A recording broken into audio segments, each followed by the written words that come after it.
जिन प्राणियों के ऊपर परमेश्वर की मेहर भरी नजर होती है उन्हीं को ये प्रेरणा मिलती है, उन्हीं के अंदर एक तड़प उठती है परमात्मा पाने की, अच्छे कर्म करने की, और उन्हीं को वो ठीक ठिकाना सतगुरु और यथार्थ सच स्थान मिलता है जहाँ पर वो वस्तु उपलब्ध होती है। जो भी पुण्यात्मा पुण्यकर्मी प्राणी परमेश्वर कबीर जी की शरण में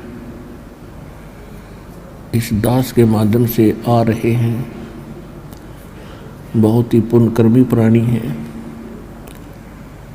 क्योंकि डॉक्टर को ज्ञान होता है कि ये यहाँ आ गया है तो इसका ट्रीटमेंट ठीक होगा, इसका जीवन बच जाएगा। क्योंकि कुछ ऐसे हॉस्पिटल होते हैं उन्हीं में उन विशेष डिसीज की ट्रीटमेंट क्योर होता है। सतलोक आश्रम बरवाला, जिला हिसार, हरियाणा, ये इस आत्मा के उस दीर्घ रोग के नाश करने का हॉस्पिटल है जिसका क्योर, जिसका ट्रीटमेंट 21 ब्रह्मांड में किसी के पास नहीं है।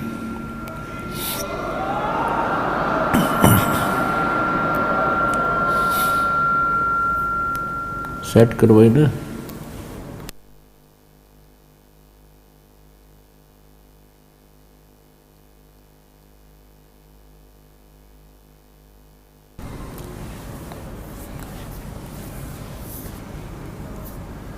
परमेश्वर ने अपने को मानव शरीर केवल परमात्मा पाने, अपना आत्म कल्याण करवाने के लिए उपलब्ध करवाया है।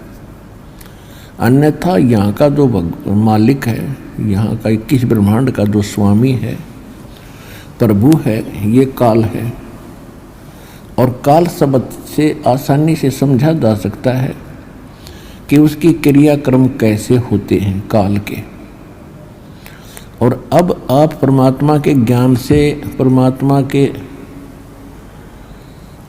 इस ऑपरेशन होने के उपरांत, अज्ञान रूपी मोतिया बिंद हट जाने के उपरांत आप आसानी से देख भी सकते हो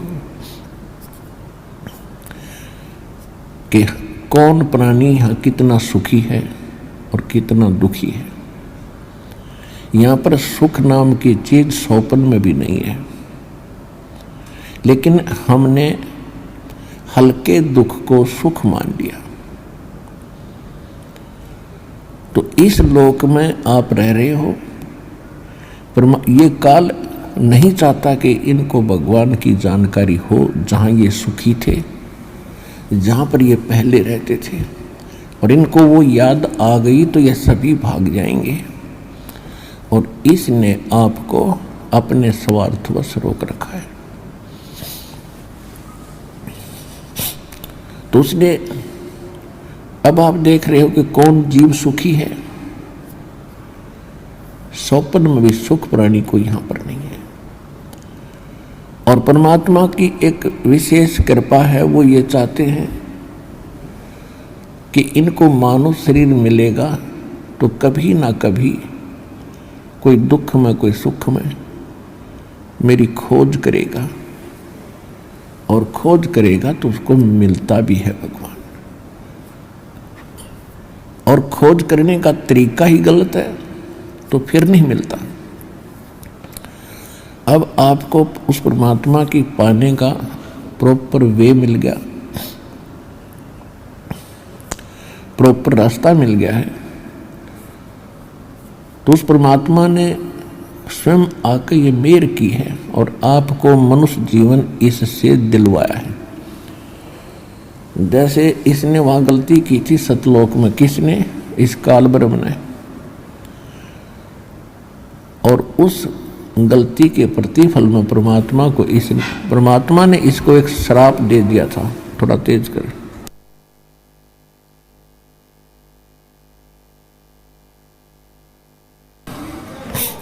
इसको श्राप दे दिया था कि तू 1 लाख मानव शरीरधारी प्राणियों का नित्य आहार किया करेगा। अब प्रथम बार कोई व्यक्ति सृष्टि रचना को सुनता है तो श्रद्धालु के मन में आती है कि परमात्मा ने यह श्राप नहीं देना था, इसलिए इसने हमारे को यहाँ रोक रखा है। आप तो इसकी जेल में फंस ही चुके थे स्वेच्छा से। यदि परमात्मा इसको ये श्राप नहीं देते तो ये मनुष्य जीवन आपको कभी नहीं देता। 84 लाख प्रकार के ये कितने भयंकर कष्ट उठाने वाले प्राणी बना रखे हैं, एक दूसरे को तंग कर रहे हैं, खा रहे हैं, बुरा हाल है कोई, तो ये एक और बना देता वैरायटी। उस परमेश्वर ने यो रहम किया आप पे। और मानव शरीर परमात्मा ने एक विधान बनाया इसका कि प्रत्येक प्राणी को एक मानव शरीर अवश्य मिलेगा। कब मिलेगा? 84 लाख प्रकार के प्राणियों में कष्ट उठाता हुआ ये जब इसका एंड होगा 84 लाख प्रकार के अन्य प्राणियों के शरीरों में, फिर टर्न वाइज इसको एक मनुष्य शरीर और प्राप्त होता है मनुष्य का। उसमें ये कुछ कर लेता है तो ठीक है, नहीं तो फिर 84 लाख प्रकार के ना जाने अरबों खरबों युगों तक उन्हीं में धक्के खाता रहता है। तो आप कितने समय उपरांत आपका ये दाव लगा है मानव शरीर, और मानव शरीर प्राप्त करके फिर ये सत्य भक्ति परमात्मा का यथा स्थान। तो अब इसको संभाल के रखना, ज़्यादा ध्यान देना, ये कोई बनावटी कहानी ना समझना। पहले तो हमें शंका रहती थी कि भाई किसने देखा है, क्या बताया सत्य है कि असत्य है। अब तो जिन्होंने देखा है और स्वयं परमात्मा ने आके बताया है, जिसने स्वयं आकर बताया है वो परमात्मा है। और फिर उन्होंने जिनको भगवान मिले हैं और जिन्होंने परमात्मा को देखा है, सचखंड सतलोक देखा है, और यहाँ के कष्ट भी उन्होंने देखे हैं, फिर उन महापुरुषों ने भी यही बताया है।